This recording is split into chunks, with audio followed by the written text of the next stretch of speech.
Hey guys, welcome to the shop. Today's video I want to talk about why I specifically choose to hand stamp my barrels for caliber instead of using an engraver. It's kind of one of those things you might not think about but makes perfect sense once I explain it, and that's really simply put because it makes it obvious. These are, hand done custom work. Now, obviously a real engraver is going to do a much neater job. You'll see I put Sharpie on there so I can line them all up, and that does work pretty well. Now I'm degreasing this. This had been Brownell's Alumahyded, and you'll see I've soaked this in solvent so it comes off more easily. But I'm taking it off because I want to rust glue this gun. I had just done a spray finish on this really in preparation for hunting season. I knew I wouldn't have time to blue it, so I wanted to take time and blue my gun. I actually really like this Alumahide. I don't think it's as good as Cerakote, but I don't really like to do it for customer work. I mostly only do it for quick and dirty jobs like this, especially where I know I'm going to take it off later and I can strip the Alumahide with some solvent and you'll never know it was there. It doesn't seem to survive well in contact with rust bluing solution either. And I didn't really even go crazy polishing this gun. I just have kind of a decent machine polish finish on it. This isn't a showpiece. It's one of my hunting rifles, and I do kind of appreciate doing a little bit rougher around the edges guns like this. Frankly, the checkering on this is not my best work, but it's still very respectable. I think it's better than probably 90% of the work that comes through my shop, but it's not, world-class showmanship. Holland and Holland, or what is it, Sweetman and Co. gun makers over in England, it's damn good work, but it's not perfect. And I don't try to make all of my jobs perfect, in all honesty, because you get to a point of diminishing returns and people don't want to pay for it. But it's also, I simply don't enjoy perfect any more than I enjoy very good. I think it's hard to take one of these showpiece guns out in the woods, and what you can actually see on this stock is it's got some dents and scars in it. I really do like to hunt with this gun. I mean, it's a very good rifle. It's very accurate. Not my most accurate rifle, but it's my most accurate wood stocked rifle to date. The only other similarly accurate gun, at least with a wood stock and this kind of profile barrel, I've done is actually in my buddy's hands. I gave that to him for Christmas.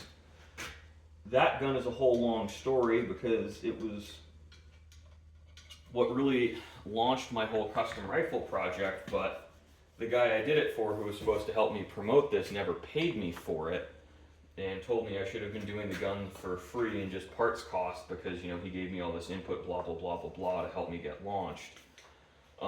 So that kind of burned that bridge, and I told him he could either sell, 10 of them for me, or he could just pay me for the gun and he'd get it back, but he never paid me, so I kept the gun, and I got so goddamn tired of looking at it because what would happen with that gun is people would see it and they're like, oh, well, it's a Remington 721, I don't really like that action.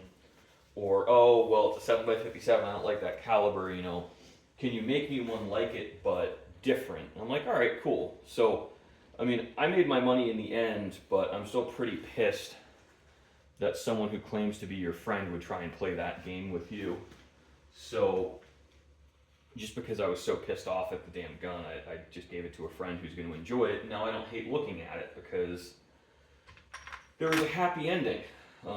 And I think that's important. Now I do degrease the inside of the barrel, even though I don't, well, that paper towel's not going to work. I think I'm just going to have to use a normal cleaning patch.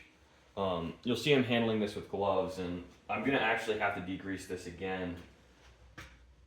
What I've been learning is no matter how well you degrease for rust bluing, you always have to do it again at least once. So there's really no point in worrying about it. It's just the more you degrease, the better a job you'll get at the end. And the only reason to degrease the inside of the barrel is because what will happen is the oil from the inside of the barrel will wick out, and it will get all over the outside, and you'll see what looks like blooming at the muzzle. I'm very careful. I don't put any rust bluing solution on the muzzle, so if I rust blue a gun, the muzzle is completely unprotected. And that's just so I don't drip any solution down into the rifling and have to get sucked into doing a counterbore.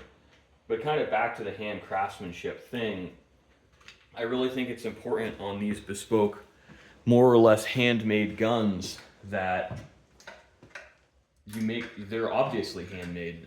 If I had taken, I could do etching where I have electrochemical etcher, you know, I can do stuff like that, but I think by doing that, one of the things we lose is kind of how obviously handmade the gun is and how obvious it is that it was made by one person and everything was done, you know, real craftsmanship.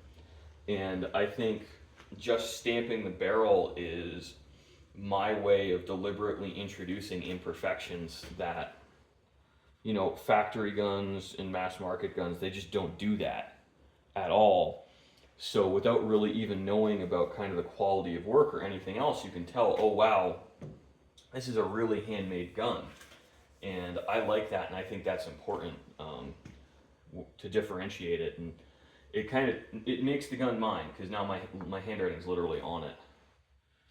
So thanks for watching, guys. I hope you enjoyed this little short story format. I'll probably do more stuff like this if this video is popular, but I really like building guns, and I just want it to be obvious when someone's looking at it, you know, the story behind it, and they might not know I did it because I don't sign my guns.